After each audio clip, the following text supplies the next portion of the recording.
So Bajirao মস্তানি। তো এই যে মুভিটা, আই হোপ তোমরা অনেকেই এই মুভিটাকে দেখেছো বা অনেকেই এই মুভিটার ব্যাপারে অন্তত শুনেছো বা এর গানগুলো অন্তত তোমরা শুনেছো, ঠিক আছে। অ্যান্ড এই মুভিটা সেই সময় দাঁড়িয়ে একটা সাকসেসফুল মুভি ছিল, ঠিক আছে, মোটামুটি সাকসেসফুল মুভি ছিল এটা।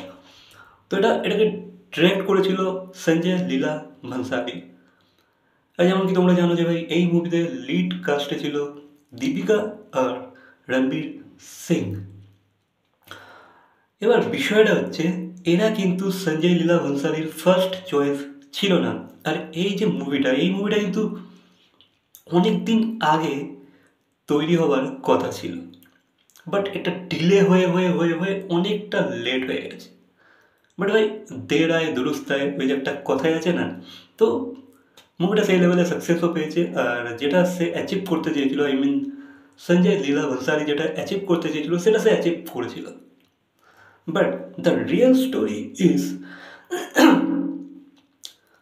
যখন সলমান খান আর ঐশ্বরিয়া রায় বচ্চনের যে মুভি হাম দিল দে চুকে সনম, এই মুভিটা যখন সাকসেস পেয়ে গেছিলো, মোটামুটি একটা সাকসেস পেয়েছিল, অ্যান্ড তাদের মধ্যে একটা রিলেশনশিপ বিল্ড হয়েছিল, ঠিক আছে, দুটো দুটো অ্যাক্টরের মধ্যে।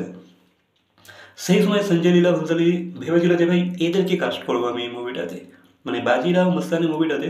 তখন দাঁড়িয়ে সঞ্জয় লীলা ভেবেছিল যে ভাই সলমানকে আর অ্যাশকে তারা কাস্ট করবে ভেবেছিল। বাট ভাই তার কিছু কিছু মুহূর্ত পরেই তাদের ব্রেকআপ হয়ে যায়, অ্যান্ড অল ঝগড়া ঝামেলা অশান্তি অনেক কিছু হয়ে যায়। তো তারপরে সঞ্জয় লীলা ভনসালি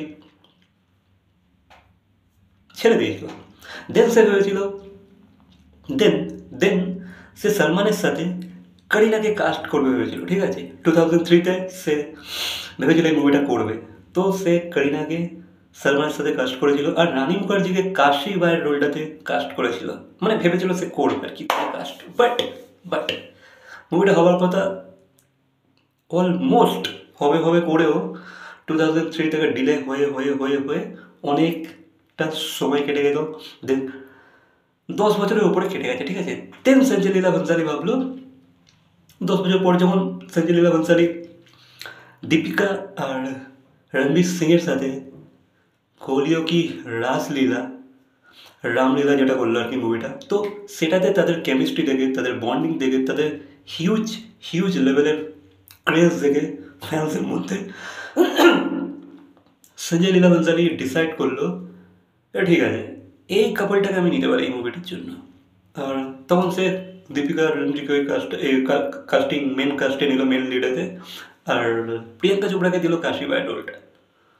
বাট ভাই এখানে কিন্তু ভাই আমাদের সলমান এই রোলটা করতে চাইছিল, ঠিক আছে, মানে সলমানকে দিয়ে করানো হতো আর কি রোলটা, এরকম একটা ভাবা হয়েছিল।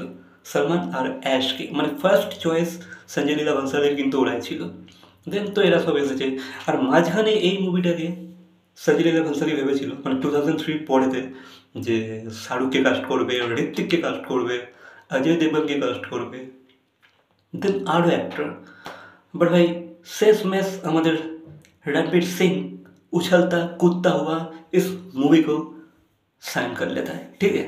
तो এই হচ্ছে ব্যাপার। বাট ভাই রণবীর সিংয়ের যে ইমেজ তৈরি হয়েছে আজকের দিনে দাঁড়িয়ে, ভাই সে তার ওই সাকসেস লেভেলটাকে মেনটেন করতে পারলো না, সে তার স্টারডামটাকে মেনটেন করতে পারলো না, যে স্টারডামটা সে পেয়েছিল পারলো না।